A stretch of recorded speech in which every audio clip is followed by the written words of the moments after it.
সকলোকে নমস্কাৰ জনাই আজিৰ ভিডিঅ'টো আৰম্ভ কৰিবলৈ লৈছোঁ। আজি দেখুৱাম এটা খুব ধুনীয়া ফুলৰ পটিং আৰু ফুলটো হ'ল অৰ্কিড মানে কপৌ ফুল। আৰু আজি মই পটিং কৰিবলৈ লোৱা ভেৰাইটিটো হ'ল ভেণ্ডা। ভেণ্ডা বহুতো ৰঙৰ পোৱা যায়, যেনে pink, orange, purple, violet, white আৰু বহুত। ভেণ্ডাৰ প্ৰায় 90টা প্ৰজাতি পোৱা যায় আৰু ই খুব হিউমিড, হাই টেম্পাৰেচাৰ আৰু খোলা পৰিৱেশত ডাঙৰ হয়। ভেণ্ডাক প্ৰচুৰ পৰিমাণে পানী লাগে, কিন্তু মাটি অকণো নালাগে। আহকচোন চাওঁ ঘৰতে মই এই ভেণ্ডাৰ পটিং কি ধৰণে কৰিলোঁ। যিহেতু মই আগতেই কৈছোঁ, ভেণ্ডাৰ পটিঙৰ কাৰণে মাটিৰ প্ৰয়োজন নাই, ঘৰতে থকা নাৰিকলৰ বাকলি অলপ ল'লোঁ।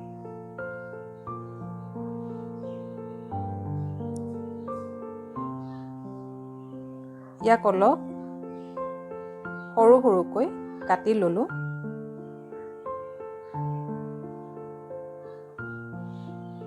আপোনালোকৰ ঘৰত যদি নাৰিকলৰ বাকলি নাই, তেনেহ'লে গছৰ শুকান ডাল ল'লেও হ'ব।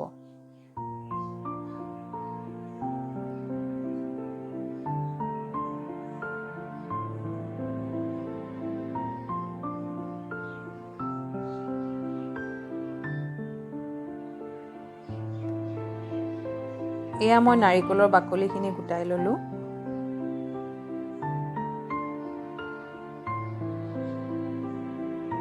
এতিয়া লৈছোঁ গছৰ বাকলি। নিম গছৰ বাকলি হ'লে খুবেই ভাল, কিন্তু যদি আপোনালোকৰ নিম গছৰ বাকলি নাই, তেনেহ'লে যিকোনো গছৰ বাকলি ল'লেই হ'ব। বাকলিখিনি কিন্তু প্ৰয়োগ কৰাৰ আগত ভালদৰে ধুই ল'ব, কাৰণ ইয়াত যদি কিবা ফাংগাছ থাকে, ই আমাৰ গছডালকো নষ্ট কৰি পেলাব। এয়া বাকলিখিনি মই অলপ সৰু সৰুকৈ টুকুৰা কৰি ল'লোঁ।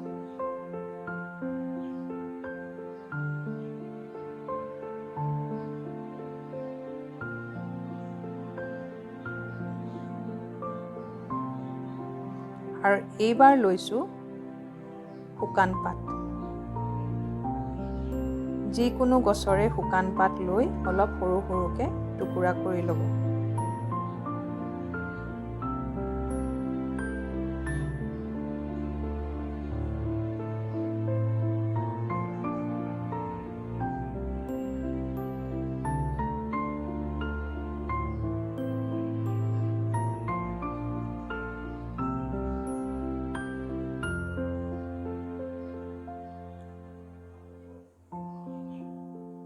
ভেণ্ডাৰ শিপাত পানী জমা হ'ব নালাগে, সেইকাৰণে ভেণ্ডা পটিং কৰিবলৈ এই ধৰণৰ পট লোৱা হয়, য'ত নেকি চাৰিওফালৰ পৰা ফুটা থাকে।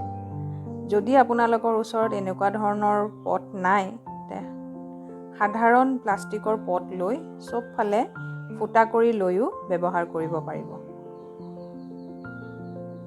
পটটোত মই প্ৰথমে নাৰিকলৰ বাকলি দিলোঁ।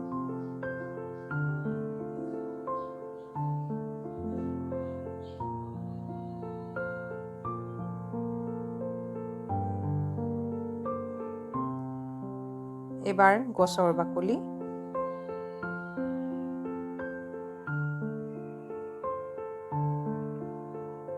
আৰু তাৰপিছত শুকান পাত।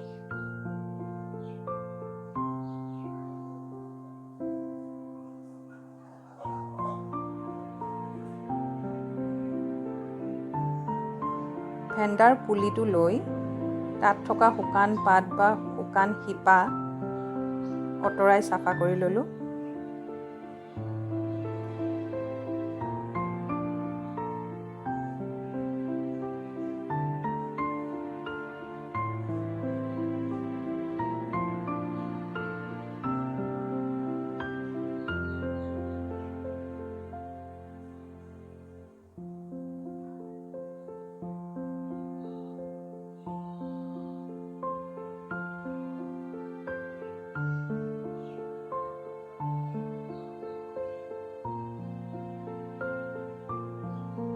আৰু এইবাৰ ভেণ্ডাৰ পুলিটো পটটোত বহুৱাই দিলোঁ।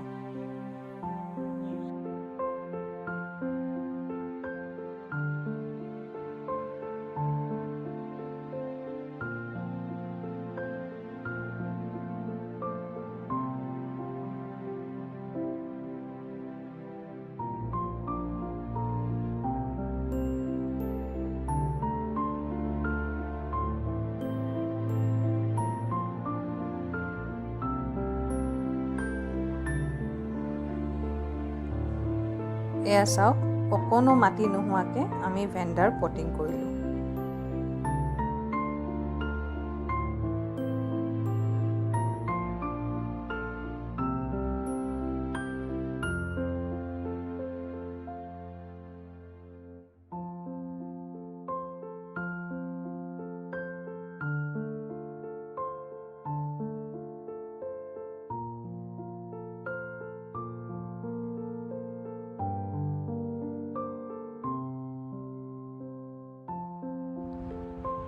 ভেণ্ডা প্ৰায় এই ধৰণে গছত বান্ধি ৰোৱা দেখা যায়।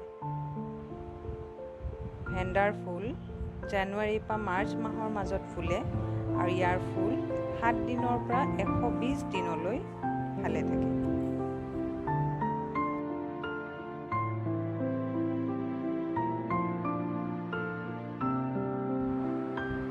এয়া চাওক, পটিং হোৱাৰ পিছতে ভেণ্ডাক আমি খুব ধুনীয়াকৈ পানী দিলোঁ।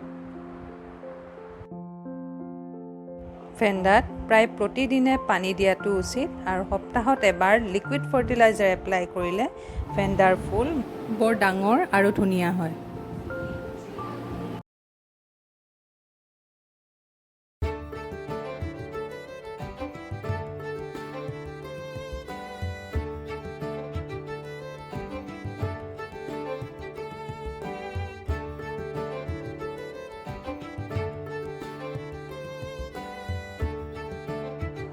ভেণ্ডাৰ পাত ডাইৰেক্ট ছানলাইট পালে নষ্ট হ'ব পাৰে, সেয়েহে ভেণ্ডাৰ সদায় খুব ব্ৰাইট আৰু ইনডাইৰেক্ট ছানলাইট পোৱা জেগাতহে থ'ব।